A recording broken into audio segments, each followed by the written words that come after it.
Selamat siang semuanya. Di sini kami akan mempresentasikan hasil kerja kelompok kami yang berjudul Metode Pembelajaran Inovasi di SD. Sebelumnya, perkenalkan nama saya Jira Fahira dan rekan-rekan saya Octavia Sri Ulina, Yemima, dan Peniwati.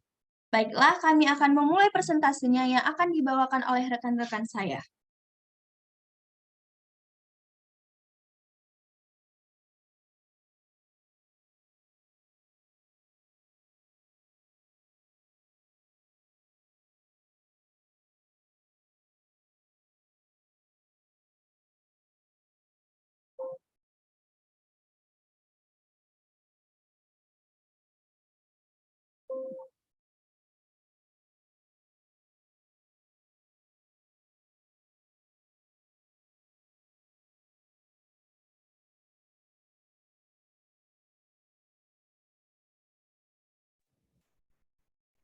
Baiklah, yang pertama yaitu konsep dasar metode pembelajaran inovasi di SD.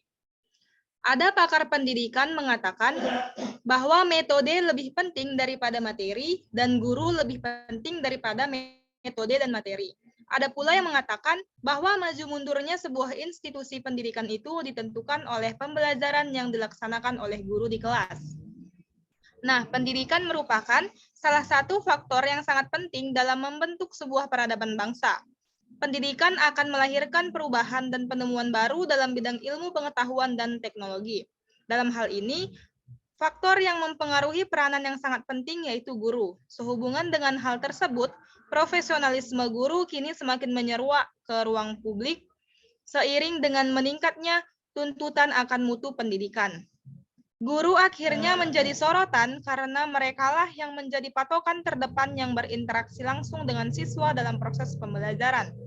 Dalam kondisi seperti ini, guru dituntut untuk mengembangkan keahlian, pengetahuan, dan melahirkan hal-hal yang baru. Guru yang mampu berinovasi berarti menandakan guru tersebut bisa mengembangkan ide-ide kreatif yang mereka miliki. Kemampuan utama yang harus dimiliki oleh para pendidik adalah dalam strategi pembelajaran. Dalam strategi pembelajaran artinya seorang guru tidak hanya dituntut untuk menguasai mata pelajaran yang akan diajarkannya, tetapi juga harus menguasai dan mampu mengajarkan pengetahuan tersebut kepada peserta didik. Sehingga tidak akan berlebihan ketika ada pakar pendidikan yang mengatakan demikian, metode lebih penting daripada materi, dan guru lebih penting daripada metode dan materi. Serta bahwa maju mundurnya sebuah institusi pendidikan itu ditentukan oleh pembelajaran yang dilaksanakan oleh guru di kelas. Baiklah, selanjutnya akan dilanjutkan oleh teman kami, yaitu Yemima.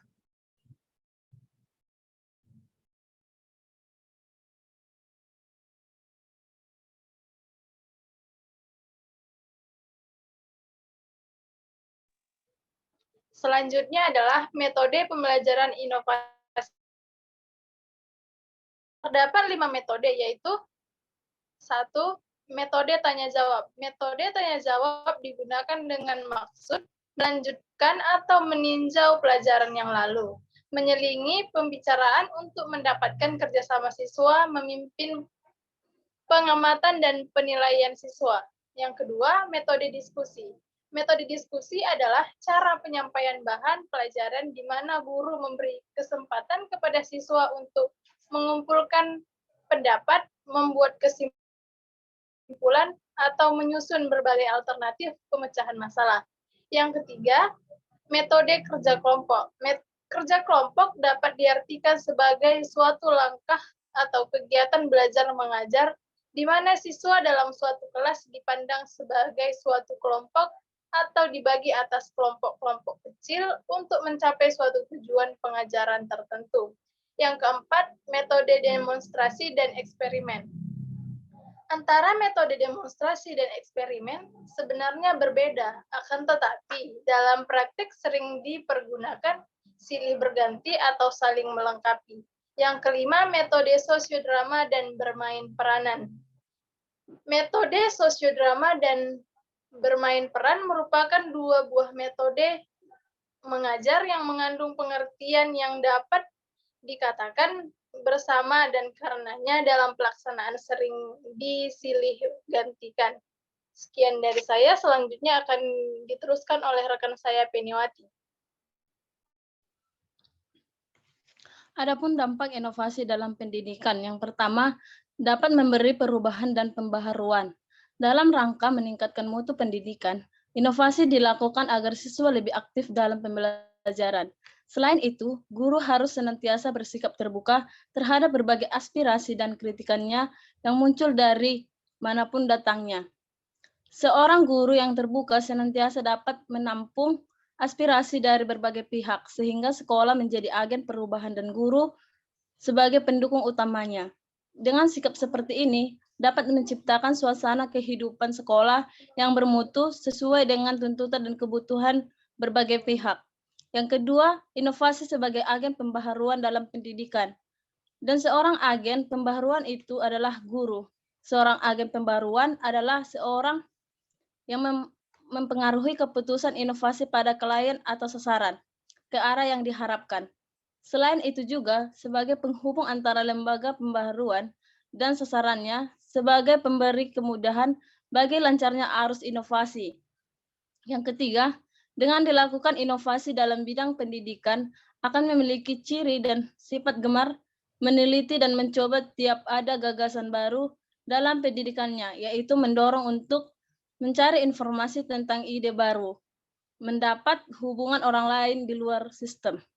Baiklah, selanjutnya dilanjutkan oleh teman kami, Octavia.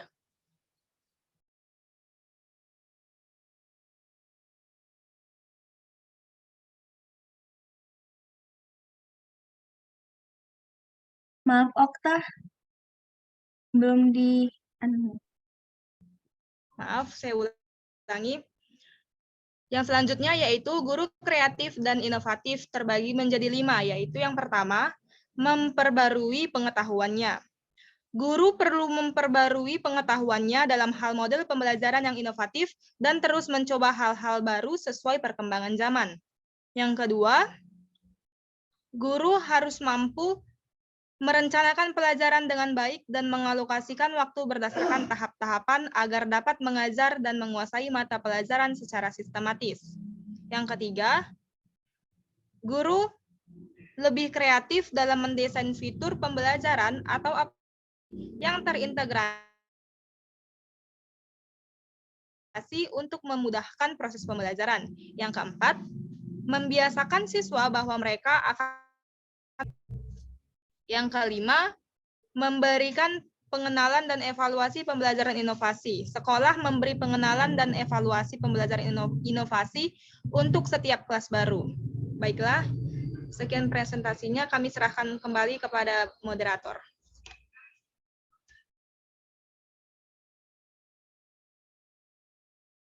Baiklah, kesimpulan dari presentasi ini yaitu pembelajaran inovatif adalah proses pembelajaran yang dirancang berbeda dari pembelajaran umum yang dilakukan guru.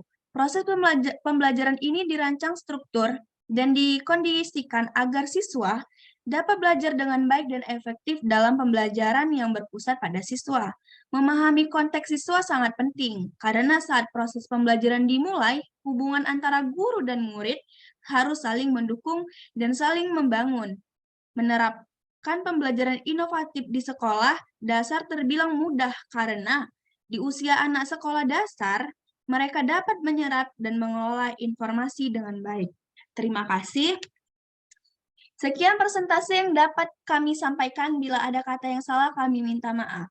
Budiana membawa bonsai, lalu duduk makan stroberi. Semua telah usai, saatnya kami undur diri. Hidup kesepian tanpa kekasih, cukup sekian dan terima kasih.